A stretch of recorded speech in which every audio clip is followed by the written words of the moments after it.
Hey everybody, and welcome back to Sip and Talk. Great to be here. I'm really interested in what we're digging into today.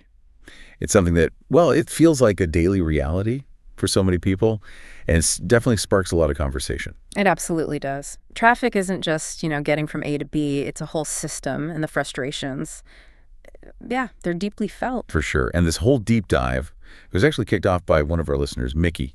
He asked us to really, take a close look at Taiwan's traffic situation. Micky's Taiwanese, so he lives this stuff every day. And based on all the input we gathered, his feelings, well, let's just say a lot of people there share that frustration. Yeah, that's really clear from the notes we looked at. And our mission today, essentially, is to unpack some of those specific things that keep coming up. The things people mention again and again when they talk about these frustrations. Like what specifically? Things like the sheer number of red lights seemingly everywhere, or that required two-stage left turn for motorcycles. That's a big one. And the feeling that speed cameras, maybe they're not just about safety, more about revenue, and signs that just, aren't very clear. Right. Okay. But we're not just listing complaints, are we? The idea here, the power of this deep dive, is looking at these things through the lens of how other places handle it. Places like Singapore, Europe, Japan. Yeah. What can we learn by comparing? Exactly. We want to go beyond just saying, this is annoying. We're going to try and explore the underlying design ideas, the systemic stuff, the governance approaches that lead to these traffic conditions. By comparing them to different international norms, we can maybe get a clearer picture of why things are the way they are and what other possibilities might exist. Yeah, understanding the mechanics of the system you deal with every single day. That's the goal. Okay, let's unpack this then. And we kind of had to start with something, Micky, and pretty much anyone who lives in or visits Taiwan notices immediately. The red lights, just the sheer density of them. Feels like they're on every single street, sometimes even tiny little alleys. The observation was just everywhere. That observation definitely stands out. Yeah. And while you might think intuitively, okay, more lights mean more safety, right, stop everyone, make sure it's clear, then go. Yeah. The analysis suggests the reality is a bit more complex, and the density might actually be driven by factors beyond just pure traffic safety engineering. Oh, like what? Because, putting up a light seems like the easiest fix sometimes. It might seem simple on the surface, but based on the insights we pulled together, several things seem to be pushing this density. One, a pretty significant factor seems tied to institutional and budgetary issues. Oh, sure. Installing a traffic light, that's a very visible, tangible project. It's something concrete a local government can point to, like, look what we did, a sort of political achievement. Ah, right. A checkbox item. See? We installed X new lights this year. Precisely. And there can also be this use it or lose it thing with budgets. If there's money set aside for traffic stuff, installing a visible piece of hardware like a light is a straightforward way to spend that money. Maybe easier than, say, doing complex studies that aren't very visible, or potentially controversial things like removing lights that aren't really working well. The note suggested a tendency towards being engineering-oriented, but maybe more in the sense of just deploying hardware rather than focusing on the actual traffic benefit or checking if the existing stuff works. So it's less about optimizing flow or really checking the need, and maybe more about just installing something visible because the budget's there or it looks like action. That seems to be part of the picture, yeah. Another point that came up is a certain policy culture. The focus often seems to be on the hardware, the signals, the cameras, the barriers, what some people call iron objects. Iron objects, like focusing on the physical controls. Exactly. Rather than maybe understanding driver behavior better and managing traffic flow more intelligently, there might be this underlying sort of distrust in drivers, leading to what was described as over-control, using signals at basically every possible conflict point. If you don't quite trust drivers to yield or navigate safely on their own, well, the simple answer is just stop everyone. Gotcha. The system basically saying, we can't trust you lot to figure this out, so we're going to force control everywhere. That's the feeling it can give off. And this approach, it has hidden costs. Big ones. Beyond the initial installation costs, which isn't trivial, the estimates mentioned were around 30 to 50 NTD, maybe 10 to 30,000 US dollars for a basic setup. Wow. There's ongoing electricity maintenance. But the biggest hidden cost, probably the accumulated time cost for every single person waiting at every single red light, especially the ones that maybe aren't strictly necessary. Right. All those minutes just sitting there. Yeah. They add up across a whole city. Hours, days, probably years of lost time. Absolutely. Plus, increased emissions from all that idling. And driver frustration, which, like you said, can sometimes make people drive less safely.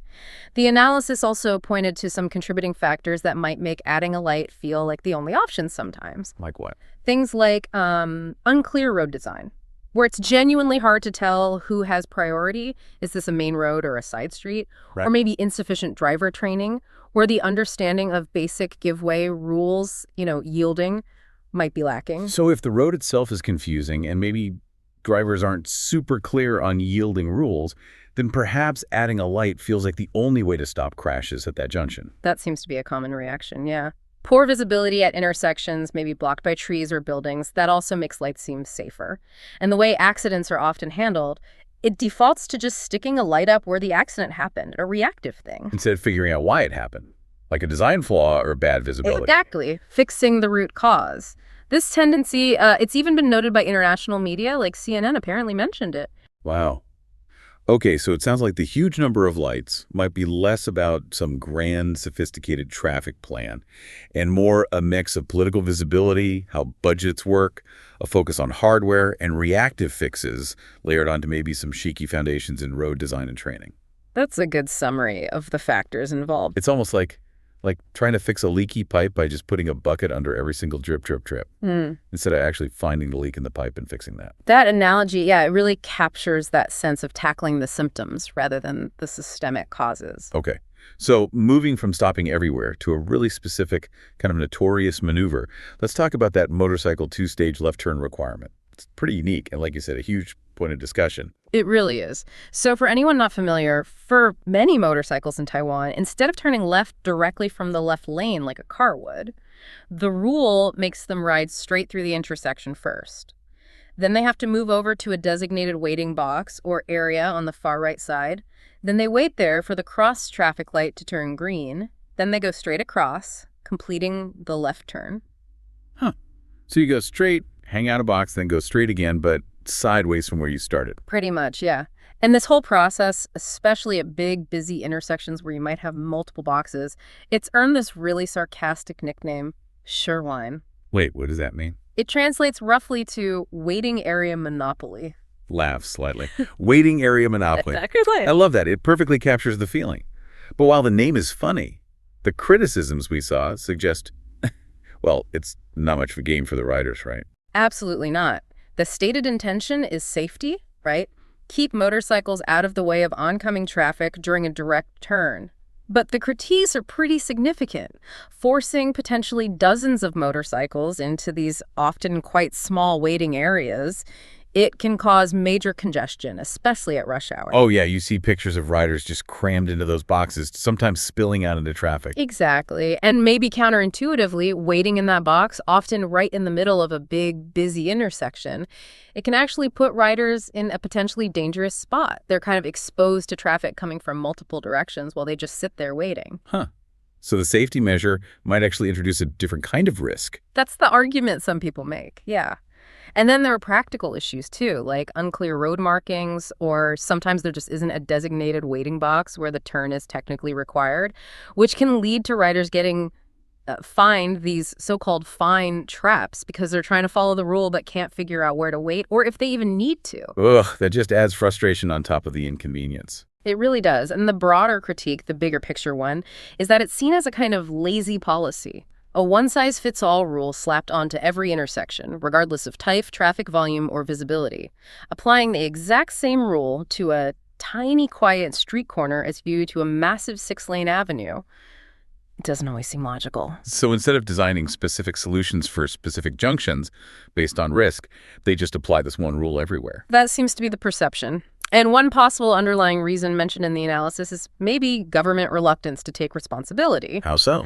Well, if they allowed direct left turns widely and then accidents involving those turns increased, the government might get blamed for changing the policy. By requiring the two-stage turn, maybe accidents that happen within that maneuver are more easily blamed on rider error rather than the policy itself. Ah, a way to potentially shift liability or deflect blame. Potentially.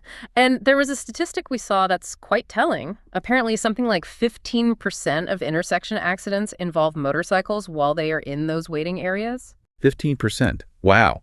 That definitely makes you question how effective it is at actually preventing accidents if people are crashing in the designated safety zone. Okay, that 15% number is, yeah, something to think about. How does this compare internationally? Do other places make motorcyclists do this? Well, what's really fascinating here is just how different the approach is in many other places. If you look at somewhere like Singapore or across Europe or Japan, generally, motorcycles perform direct left turns, just like cars do.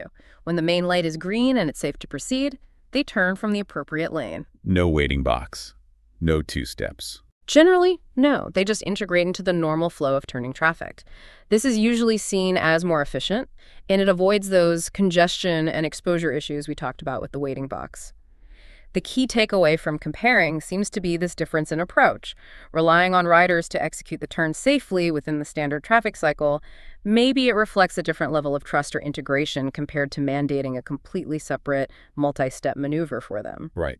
Flexibility and integration versus a universal mandated process. Definitely makes you think. It does. All right, let's shift gears again. Another really common source of grumbling, speed cameras and fines. There's this really strong perception in Taiwan, you hear it all the time, that there are just too many cameras and that they feel more like a way to collect money, than to genuinely improve safety. People use terms like cash machine or even traffic trap island. That really says something. Yeah, those terms are widely used, and they definitely reflect a deep cynicism about the purpose behind the cameras. The criticisms laid out in the notes we looked at are pretty specific. People point to the sheer number of cameras, both the fixed ones, the pole-mounted ones, and also those average speed systems, the RUN. Yeah, it feels like you can barely drive anywhere without seeing one, or at least knowing one is coming up. And crucially, the perception is that they're often placed in spots where the speed limit feels, to drivers at least, unreasonable. Like long, straight, wide-open roads, but with a surprisingly low posted speed limit. This really fuels that idea that they're traps, set up to catch drivers where it's maybe easy to creep over limit, rather than targeting actual known accident black spots. Like it's almost designed for you to fail or slip up. That's the sentiment, yeah. And this connects to the idea of violating a proportionality principle. The fines can be quite heavy, but maybe the warning signs are small, or hidden behind trees, or placed really close to the camera itself, making it hard to adjust your speed smoothly in time. So the punishment feels kind of out of sync with the warning you're given. Exactly, and this leads directly to that big concern about fiscal pathology. The idea that local governments might actually be relying, maybe heavily, on traffic fine revenue to balance their budgets. The figure reported was over 3 billion NTD collected in fines in 2023 alone. 3 billion. How much is that in US dollars? That's over 90 million US dollars in just 1 year from traffic fines. Wow. Over $90 million. Yeah, when you hear a number like that, it certainly makes you think twice about the main motivation behind camera placement. It definitely adds fuel to that cash machine perception among the public, and it raises that important question, right? Are these tools primarily being used for safety, or has revenue generation become a major, maybe even the primary, motivation in some cases? Yeah. And is there evidence they actually work for safety? Well, there's skepticism about the actual safety effect, too. Sure, cameras make drivers slow down right at the camera, but you see people braking suddenly just before it, or speeding right back up immediately after. That sudden braking can potentially cause other issues like rear-end collisions. Oh yeah, you see that little brake light dance all the time near camera zones. And there was specific controversy mentioned around those average speed cameras, the dune. Especially when they're set up in areas where the speed limit changes suddenly, maybe without much warning, making it really easy to average slightly over the limit, even if you're trying to be careful. It sounds like a system focused more on catching and penalizing mistakes, rather than smoothly guiding safe driving behavior overall. That sentiment definitely comes through loud and clear in the critiques. And this connects to related problems with just basic signage and road markings. Complaints are really common about road lines being worn away, blurred, inconsistent, making it hard to know which lane you should be in. Or just a lack of clear, intuitive signs, especially turning into smaller streets or alleys. Drivers are left unsure about right-of-way or what maneuvers are expected. So the basic language of the road itself can be unclear, on top of maybe questionable rules and enforcement tactics. That's a key point, yeah. And it ties back to that broader critique we keep circling back to. A focus on enforcement and hardware, remember, the iron objects metaphor, rather than focusing on clear design, consistent driver education, And maybe building trust by making the rules and the road environment itself feel intuitive and fair. It's like this system relies on enforcing obedience with physical objects and fines, instead of designing the environment so people naturally want to or find it easier to drive safely. That seems to be the core perspective of many critics, yes. Okay, so let's completely switch gears now. If Taiwan faces these specific kinds of challenges, how do other advanced places manage their traffic? This is where it gets really interesting, I think. Looking at Singapore, Europe, Japan, it seems like a very different picture emerges. It really does highlight some alternative philosophies and approaches. Let's compare on those same points we've been discussing. Absolutely. Let's start with traffic lights, that problem of just too many red lights. Right. So for traffic lights, Singapore is a fantastic counterexample with its GLIDE system. This is a really sophisticated, adaptive system. It uses real-time traffic flow data. So the lights aren't just on fixed timers. They adjust dynamically to optimize the flow, making green lights longer during busy times. And crucially, they can even switch off unnecessary lights entirely, maybe going to a flashing yellow or just relying on signs when traffic volume is really low. Wait, turning lights off when they are needed? That sounds revolutionary compared to the instinct to just put more up. It's a fundamentally different philosophy, right? Focusing on dynamic management based on actual real-time conditions. Then you look at Europe. You see widespread use of roundabouts instead of traditional signaled intersections. That alone dramatically reduces the need for red lights because traffic can often flow continuously, just yielding on entry. There's also generally a much clearer road hierarchy. Main roads look and feel different from minor streets. This makes giveaway rules much more intuitive, again reducing the need for signals at every minor junction. Japan also really emphasizes design for smooth traffic flow. Okay, so the takeaway for lights seems to be prioritize dynamic control systems, use smart design like roundabouts, and have a clear road hierarchy to minimize those unnecessary stops. Precisely. Now, what about motorcycle left turns? Yeah, the waiting area monopoly game. Slight chuckle, right. As we discussed, Singapore, Europe, Japan, they generally allow motorcycles to make direct left turns, integrated right into the standard signal phase along with cars. Just like any other vehicle. Yeah, assuming it's safe, the signals allow it, and the lane markings permit turning. It's generally seen as more efficient, and it avoids those weird congestion and exposure issues of the separate waiting box.